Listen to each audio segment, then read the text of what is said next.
Greetings, this is Naya Tai with NNV News. Today I have the honor and privilege of interviewing a sister named Amina. We actually had her on the show before. She's an artist, she's a painter, she's a teacher, she's a makeup artist, and we're going to be talking about some art history today. So as soon as she goes ahead and joins, we can start.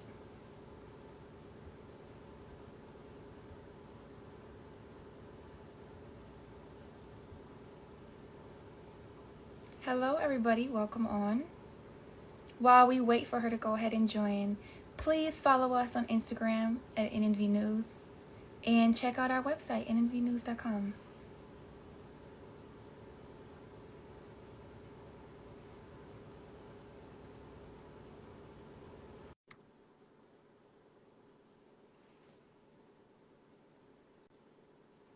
In just a second. Assalamu alaikum. Walaikum salam. How are you doing today? Good, good. Thank you. How are you doing? I'm wonderful. I'm blessed. And I pray that Allah is also blessing you with peace in this new year. Oh, thank you. You as well. It hasn't been the easiest time, so I pray that we are even stronger and more focused in the new year and more Yes, peace. ma'am, definitely. All right. I'm excited for this one. So, you've been interviewed by myself before on NNV. Thank you again for coming back. Do you mind just going ahead and introducing yourself? Let us know what type of art you do, who you are. Yeah. Thank you again for having me. Our last interview, we were like vibing and we were building so much, so I'm so grateful to be back on here. But Yes. yes, my name is Amina Lei. I am an artist. Let's see. I think my first experience in art, when I fell in love with art, is when my grandmother, who was my first art teacher, told me stories when I was a young girl, but she drew them out as she told stories to me. So I've always been in love with stories and visual art. It became a hobby of mine since I was young, and it was my dear diary, my own. I think that was like my first form of prayer, to be honest with you, is just writing in my journal and drawing in my journal. And that became a hobby. But it wasn't until I got to New York, the city of if you make it, you can make it anywhere, right? In New York. But it was in New York that I was able to pick up the brushes, an Mhm. extension of love for art that helped my career as a makeup artist. So I quickly became the national makeup artist for Dior, where I hosted beauty workshops, facilitated trainings. Um, we did trend shows in Nordstrom's. So it was a great experience as a corporate artist. I also worked at New York Fashion Week, did different fashion shows, film editorials, videos in New York. So my hobby translated into a great career that involved fashion, that involved color expression. No place like New York. So I was an amazing artist. But I decided to step down from a corporate artist to more independent, fully self-employed artist because although I had a great experience selling and learning the culture under the house of Dior, um, translating fashion into beauty, I want to go deeper into the spirit, into transformation, and actually uplift my community in another level. So I wanted the independence to create my own services. So I then created my business providing live art in different retailers. So I create art for beauty events at Saks or Barney's or Nordstrom's, Bloomingdale's. So I now contribute my illustrations and drawings to interact with the community, share my work. But it's not about makeup now. It's more about my own creations, and I own my own stories now. bringing my perspective into it. I also now teach art on the side. I'm a teaching artist at Social Public Art Research Center based in Venice. So as a guest teaching artist, I go to different schools and provide art workshops. And I also teach at the Muhammad University of Islam, my favorite, here in Los Angeles. And on the side, I do murals, create children's books. I teach art on the side on my own business, have a t-shirt line. Yeah, I hope that sums it up. Yes, ma'am. Thank you for that. You're on a beautiful journey. Wonderful journey. Thank you. Praise be. I'm here to support you. I absolutely love it. I heard you mention the spirit of art. What exactly did you mean by that? Spirit of art. Art to me is just a process of spiritual cultivation.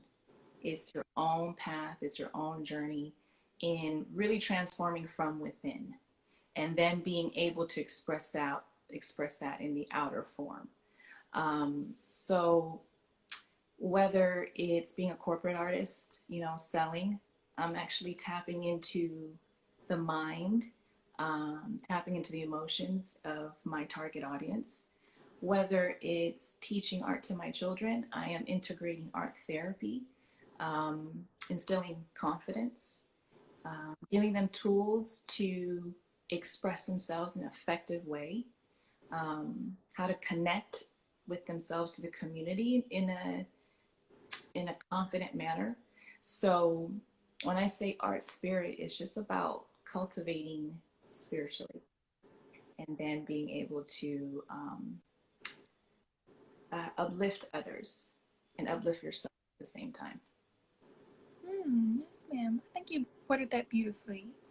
So before I ask questions about what you're doing currently, I do want to ask about your experience in the the corporate art world. And I have this question kind of for myself, but I'm sure other sisters on here are also wondering, what is the secret to perfect mascara? Oh, the secret perfect. Okay. Honestly, there's so many different formulas in the market. So you got to understand like what works best for you. What lash type do you have? Like personally for me, I have really thin lashes. So there's a certain brush that is good for those type of lashes. Mm-hmm. For women that already have long lashes but just want a little bit more volume, a little more thickness, those lashes are good, for example, for like more dense bristles, because the dense bristles can really, they can go in and they can add volume to your already existing natural long lash. But for someone like me that have a thin lash, I can't really do a dense bristle. I need something that is more separated, that can be delicate and individually like add on the length and then build on the volume. So I think it's important to understand like what brush works best for your lash type. And another really good tip is that I know a lot of sisters like they just go in and they just build on the mascara and they keep going and going and going. Like instead, do one coat and let it set for maybe 3 seconds, 4 seconds, and then go back in and build. Because if you keep building and building, it's just going to take off the previous coat. If that makes sense. Mm-hmm. Yeah.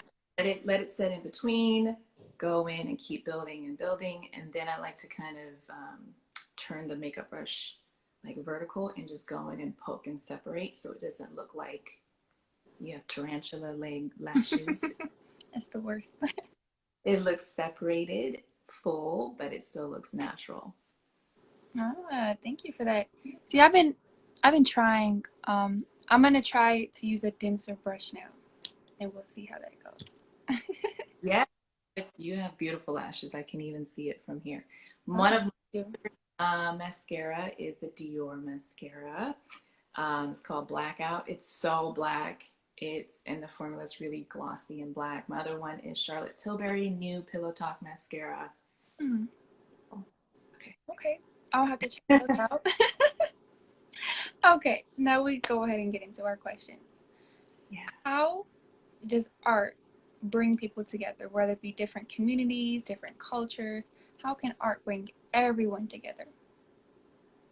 Art is so important. I mean, just to culture in general, but art is a universal language. It extends beyond space and time. And I think, no matter who you are, what you do in society, you always enjoy some form of art, or you're going to do um, express yourself in some way. So to be able to communicate through sound, through images, beyond words, I kind of think it breaks down walls, you know. Um, so it's a form of communication that allows us to really kind of go in depth without having to, see through titles and status and what your beliefs are and things like that. When people see something visually, it has an automatic connection and kind of a curiosity and understanding where that comes from. So it's beyond words. So I think that art is so important and it influences thinking. It changes the opinions of a group of people as well through time, through the triggering of Mm-hmm. that can affect change. So, yeah, art can allow, I believe, a beautiful exchange, without having to go through certain filters of status and titles and beliefs and things. Yeah. Yes. Thank you for that. Thank you for that. I was having a conversation with someone the other day, and I was talking about the art that I do. I do a lot of arts and crafts. So I was like, yeah, I'm doing this, and they're like, oh, yeah, I'm not artistic at all. I don't do any of that. And I'm like, yes, you do. You do a lot without even knowing. Just this and that. And they're like, wow, you're right. That is a form of art. So I believe every person is an artist. Like I mentioned in our last interview, you can be a mechanic or you could be a chef or um, anyone can be an artist. It's just about what you put into it. It's a cultivation, it's a process. I say we co-create with Allah in so many different forms and levels. mm-hmm. And that light can come through in so many different ways. So we are all artists. Yes, so we surely are. So you consider yourself to be an art activist, correct? Yes, So what absolutely. is an art activist? Art activist is anyone that produces some work to empower the individual or the community. Activism itself deals with changing laws and creating change in the material world. Art activism is an activity that actually changes the heart, mind, and soul. Hmm. That will affect your emotions. That will create the physical change. I think that when you take out the art aspect of it, um, it kind of leaves out the most marginalized, right? Because through the political system and the education system, the people that are oppressed are not really being allowed to be part of the conversation or be engaged in a certain way. Or it takes a long time to learn about laws and how we can change them to produce, social justice and things like that. However, when you add art to it, you allow, especially the people that are the most marginalized, to express themselves, to engage in the conversation, to collectively come together and have that exchange as we previously talked about, that affects our heart, mind, body, soul, affect the emotions that will create the physical change. If that makes any sense. So my art activism is a form of teaching at MUI. Mm. My form of art activism is creating images that anyone can wear t-shirts and have different, um, logos and designs that can create conversations. So it's to really kind of tap in to your emotions. Yes, ma'am. That makes sense. I had never thought of that before. So I guess I'm an art activist when it comes to architecture. I'm an Yeah. architecture major. And I'm designing for us. I'm designing for our people and our community. So, Absolutely. Exactly. I love it. I love it. Yes. I mean, I don't want people to think that, I mean, of course, art activism also includes like murals and public art to engage in the public. But I think, in my humble opinion, art activism is needed in all forms and all levels, in architecture, in the beauty industry. You know, we need to fight this kind of Eurocentric standard of beauty, absolutely. right? So if I'm a makeup artist and I am advocating for beauty in all ethnicities and embracing our culture and how that just defines femininity and beauty and things, that's art activism. If you're a teacher and you're integrating certain ideas that will help with social change, you know, I mean, who's more important than our youth, right? That's art activism. If you're a chef and you're creating a business that will help feeding the poor, or you know, or offering better food and healthy foods in neighborhoods that have food droughts, that's art activism, you Mm-hmm. know. So yeah. You're absolutely right. Majority of us, without even knowing, we're art activists.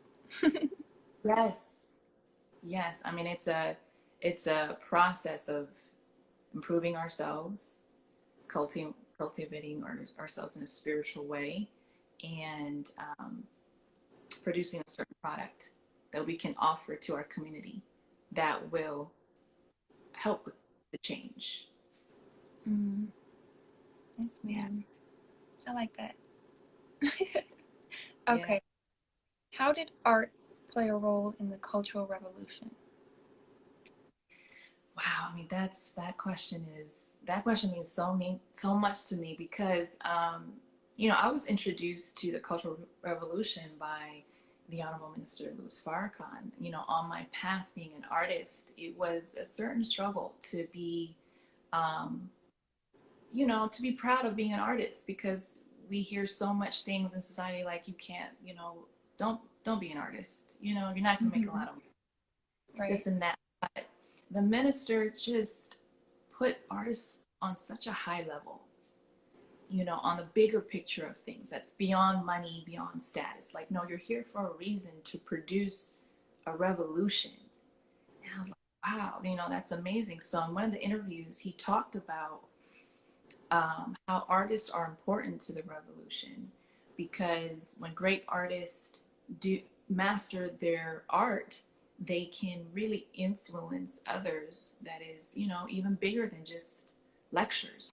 You know, they're a walking lecture. Mm-hmm. And then the part of it is that he spoke about Chairman Mao, who was the leader of the Cultural Revolution, I believe during 1966 and 1976. And you know, he wanted to end feudalism in his country. He wanted to end foreign domination and U.S. imperialism, and he used art to unite China together to follow his ideology. And you know, of course, his ideology is a bit controversial. However, it did bring China back on its feet. And Minister Farrakhan spoke about it was the role of the artist that could contribute to that. Mao Wow. changed music, you know, theater, um, poster art, what you wear. Um, he understood that art is so effective when bringing people together and uniting people. So um, when I listened to Minister Farrakhan talk about the Cultural Revolution, I looked deeper into the art during that time, and I Mm-hmm. see the political art, because I'm Chinese, and I'm like, whoa, this is an amazing part of history of my culture.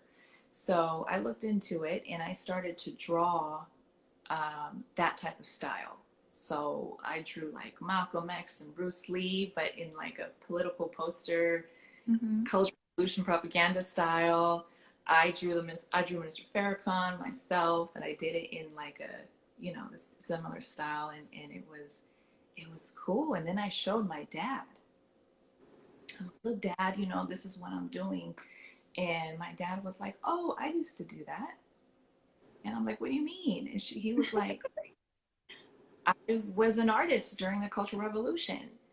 And I'm like, what are you talking about? Why didn't you tell me this? And he's like, yeah, I used to, draw political poster art, slogans as the size of you across big buildings. So, yeah, my dad was a political artist during the Cultural Revolution. He actually lived through it. Um, so, it's so funny because I didn't know about it. I did not know about it at all. And it wasn't until Mm-hmm. I Farrakhan and follow my heart, follow, and, going through the spiritual cultivation process of who I am, I actually was led right back into my own family history. And I guess that got passed down from my dad, my interest in art as a political movement. So, I mean, art is such a powerful vehicle for change. So, with that art, that also influenced the Black Panthers here in America. Being born and raised in Oakland, home of the Black Panthers, I definitely was influenced by um, that movement as well. And so, studying more about the Black Panthers and how they studied the Red Book, which was, the book of Chairman Mao and his ideologies. I found out that there was a great political exchange between Mao and the Black Panthers. And even Black Power activist Robert Williams went over to China, lived there. He was in exile in Cuba for a while, but then he moved and lived in China for a certain amount of years as well. So he Wow. knew went to China and had a meeting with Chairman Mao as well. So with art, when you really study art, you can also understand there's different exchanges that influence, that produce that style or produce that art. There's a story behind it. So I think it's important for us to really dive deeper into the stories behind the art, Mm.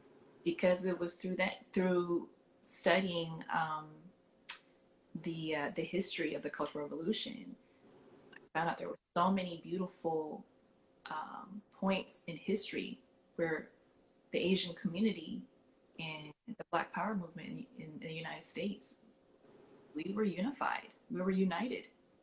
There was a show of solidarity. So, absolutely, it's so important that art can unite different cultures. I agree. Yes, ma'am. It is important to dive deep into our history and our past. Why do you think we're not taught things like that in school? I mean, as we know, and as the minister spoke about, like the education system in this country is really for you to be a great employee, a great to contribute your skills and talents to this system, right? And to follow a certain rules and things like that. But when when you understand that we're actually more connected, when we actually have more similarities um, with different communities of color coming together and finding out we have a lot more connections and similarity, that Mm-hmm. challenges supremacy. And as you know, this country Absolutely. is on. Mm-hmm. Yes, so it is. so I hope that my work, my art, can provide a story that we have a lot more in common, that we do have points in history where we are absolutely connected. Um, that is the art to me. It's not about my paintings, but it's more about the story and the message. Mm-hmm. Yeah. Wow. Yes, ma'am. Thank you for sharing that with us. So I would like to know just a little bit more about you and your connecting with your family and your history and kind of using that as a form to inspire you to produce art that inspires others and brings others together, if that makes sense. Yeah, no, definitely makes sense. I mean, I think like diving deeper into what I'm passionate about, it actually brought me back and improved the relationship with my father and I. You know, Hmm. um, my father was an artist during the Cultural Revolution. However, he always wanted to be an artist. He became a doctor, but he always wanted to be an artist. Um, but he was folks told him during that time that there's no such thing as being a successful artist. So he completely tossed that out of his life. He did not pick up a paintbrush for over like 44 years, you Wow. know. Um, and so for me in my own journey, I didn't know that he was struggling with this, but unbeknownst to me, he kind of gave me that passion and diving deeper into what I believed in and speaking on my truth and keep Mm. studying. I actually found an understanding that connected me back to my father. And so it actually helps with uh, connecting generations as well. Again, I believe that art is a spiritual cultivation. And when you're on that spiritual path, you actually can bridge the gap, not only of different communities of color, but you can bridge the gap through different generations in your family and heal certain traumas that happened. So Absolutely. art is healing. Art is about healing on a deep level. It is. Um, so Yes. So I hope my art can provide healing on so many different levels in the community, but also help you within having, create dialogue within your family. Mm-hmm. Yeah. Yes, it's absolutely beautiful. And a lot of people, I know you mentioned this earlier, a lot of people would be like, yeah, no, if you're an artist, you're not going to get anywhere. You're not going to make any money. You're going to be poor. You're going to have to stay with your parents for the rest of your life. Why do you think it's important to not listen when someone tells you no? Why do you think it's important to be able to stay strong and focus on what you're passionate about? I think when folks are telling you like you can't do this or that doesn't make any sense, they're an extension and continuation of previous old thought. Mm-hmm. It's a bit rigid, and how can we expand and grow if we're going to continue to just stay where we are in Right. old thoughts? So, um, and changing your thought challenges the existing system. And we must always challenge the existing system because I also think it's a form of love, right? And so, like the minister says, when he corrects our government and things like that, it's out of love, right? So I think that it's important for us to be confident and be fearless, Mm-hmm. embracing change in different ways of thinking, because that's the only way we're going to grow. And it's also the only way that we can actually see things in a clear way, actually being able to go back in history and identify certain things and see things clearly. Like, wow, look, through art, I saw that there is a form of solidarity between the Black and Asian community. You know, I'm not just going to listen to old existing thought and like, oh, we're just different, because if that's the case, I would believe in the model minority myth that, Asians came here as immigrants and through hard work, we are successful in America and we don't face any discrimination. Well, we had a huge wake up call with COVID, Mm-hmm. of course, no. Definitely. And so, yeah, it just tears down. And I think it's so important to tear down old existing thoughts, especially when we're trying to fight white supremacy, because white supremacy is on so many different levels that we probably haven't even discovered yet. And Mm-hmm. the only that we can really challenge that is to challenge ourselves. Absolutely. Absolutely. You're inspiring me. So I am, as they would Oh, say, Blasian. Like yes. Blasian Rican, but Blasian. My father is Taiwanese. And Wow. yeah, I would love to learn more. What'd you say? I did not know that. Yeah. Yes, ma'am. I would just love to be able to tie more of the Black and Asian communities together, whether it be art through everything. I am actually looking into architecture and tying well, I guess American architecture and just the architecture they have going on in different places in Asia, trying to figure out how I can merge all of those different concepts together. So I guess in that You way, but I need to do some more studying. Yes, yes. Oh my God, that's amazing. That's beautiful. I can't wait to see what you come up with and what you create. I mean, that's so needed. Architecture is absolutely art. I mean, it's art through and through, you know. Um, but I really believe that even you studying architecture in that art form, you will find the connection between the Black and Asian community. That there's so many exchanges throughout history that we've experienced. Hmm. You know, I'm also obsessed with like the Silk Road. I don't know if you saw the show Marco Polo. Oh, it's a beautiful, it's like a show, it's like that is based around the Silk Road trade days, and there's like Islamic influences, and then there's African and like Chinese like doing trade, you know, trading spices and silk, and it's, you know, we let's not let this old existing, this thinking create disconnect between us. Absolutely. Because at the end of the day, we're in this together. At the end of the day, we're all oppressed here. Yes, Mm. yes. And I think studying is the art form. You know, I think that we need to study more because that's going to create the art that we need, and Absolutely. discovering the different points of connection as well. Hmm. Yeah, Because if we don't know, then we're not going to be able to move anywhere. We're not going to be able to see any progress because we're going to be in the same place. absolutely, absolutely. Okay. So what things, you mentioned a couple different things. The silk trade.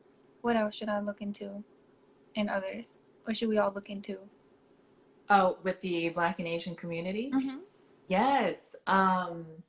We also, you know, being born and raised in the Bay Area, I'm so grateful to be born in the Bay Area because there was an existing um, culture that involves so many different communities of color, you know, including the Black and Asian community, and as I mentioned before, the Black Panthers.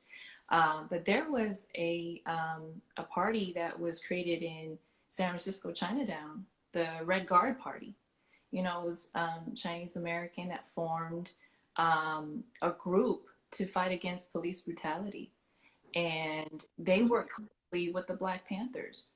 Um, so the Black Panthers and the Red Guard, you know, really kind of worked together on how to combat these injustices. And the Red Guard Wow. also formed their own like community events, um, the free breakfast program as well. That was inspired by the Black Panthers and the 10-point program as well. So, and also the Red Guard Party incorporated kind of the mannerisms and the look of the Black Panthers with the militant kind of look as well. Mm-hmm. So that, I mean, it's a beautiful form of solidarity, you know, that was created in the Bay Area. Again, as I mentioned, Huey P. Newton went and visited Chairman Mao, Robert Mm-hmm. Williams, um, Grace Lee Boggs, who was one of my teacher, a wonderful Chinese American activist based in Detroit that worked with civil rights leader, which was her husband, James Boggs. Yuri Kochiyama, who was really good friends with Malcolm X. Um, Ho Chi Minh, who was a follower of Marcus Garvey, you know, was inspired by his teachings and contributed to his movement for independence for Vietnam. You know, all these different points in history that Wow. we are so we have so much in common. I think it's so important right now, you know, It is. especially COVID-19, the way Trump kind of played into, you know, Mm-hmm. Yeah. discriminations against Asians, especially calling the Chinese virus, right? Um, Again, that kind of has its tie and connection to the Yellow Peril movement in history that kind of discriminated against, Mm-hmm. you know, so it's like the repeated path that's been going Right. on. So we have a lot more in common. Yeah. So much. We have so much to learn. I Right. have a lot to learn, but we all have something to learn. Yes, ma'am. Um, Wow. I, I just can't, I did not know that your father was Taiwanese. Yes, he is. Beautiful.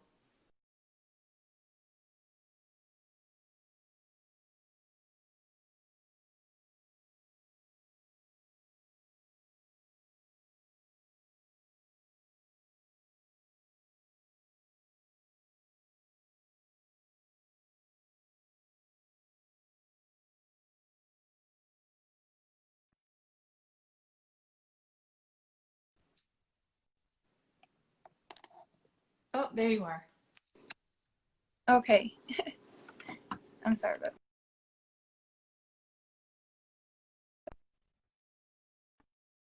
that. When it comes to the Taiwanese community and pretty much every community, there's just so much for me to learn. And I'm excited to look into it. You definitely just inspire me to learn so much more because there are a lot of connections that we have, and we need to continuously tie ourselves together and understand what we have in common so that we can move forward together. Yeah, I mean, absolutely. And again, I think that this also helps with healing traumas in our own family Mm-hmm. as well. You know? So it's a struggle to make change out there in the community. But you know, how can we do that if we're not also creating that Right. change hold within our family? You Mm-hmm. know, having this dialogue that will heal the generational gaps. Absolutely. Yes, ma'am. I think as Asian Americans, that's so important in our, you know, if we really want to be true art activists. Mm-hmm. Yes, I have so much to learn from my family. Whenever I go visit my family, they all stay in Illinois. I'll go visit them and I'll be like, tell me about this and tell me about that. And I'm just so blown away. I'm like, wow, that's beautiful. And I would Yeah, have never known. right, right. Because Yeah, it's like looking back in history, we know how to move forward. Knowledge yourself. yes. Mm-hmm. Yes, ma'am. Oh my Very, God, this has been a beautiful interview. yeah, Um, we're definitely going to be bringing you back on because there's so much for us to talk about. But just thank you so much for joining us today. absolutely. Thank you for having me again. And it's an honor to be here to share my story. Thank you for, yes, just being aware of my work and what I'm doing. So thank you so much. Yes, ma'am. Thank you for doing what you're doing because there's not many out here at all who are actually, they may be artists, but they're not using their art to inspire others or connect cultures and different people and do things. They're just doing it because, oh, this looks cute. This is pretty. And I'm a Yeah, culprit of that too. I'm not going to lie. I do that sometimes as well. So yeah. just thank you for doing what you're doing. All praise is due to Allah. Thank you so much. Thank you. And I pray everyone to keep going on your knowledge of self journey and Mm-hmm. just be excited to share your story because you never know who's listening. You never know who's going to inspire. So That's keep true. being true to who you are. Yes. All Yes. All right. right.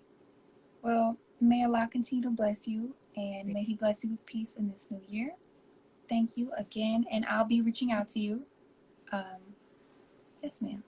Yes, ma'am. You as well. All Thank you so right. much. Salam alaikum. You're welcome. Wait, before you go, do you want to go Yeah. ahead and say your Instagrams, which one to follow you on, Facebook if you have any, and your website?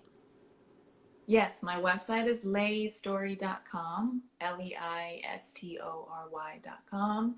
My Instagram art page, if you want to see more of my paintings, is Amina Lei, Aminalei. Mm-hmm. And this is my Instagram where you can find really just who of all I am in totality, my faith, my art, my everything. You can find it on here, Eileen_Amina, Amina. So I look forward to building with others and Mm-hmm. creating art together. Yes, Thank you so ma'am. much. Have a blessed day. Thank you. You as well. Thank you all for tuning in today. Please follow us on here, NNV News, and check out our website, nnvnews.com. Peace. Assalamu alaikum. Walaikum salam.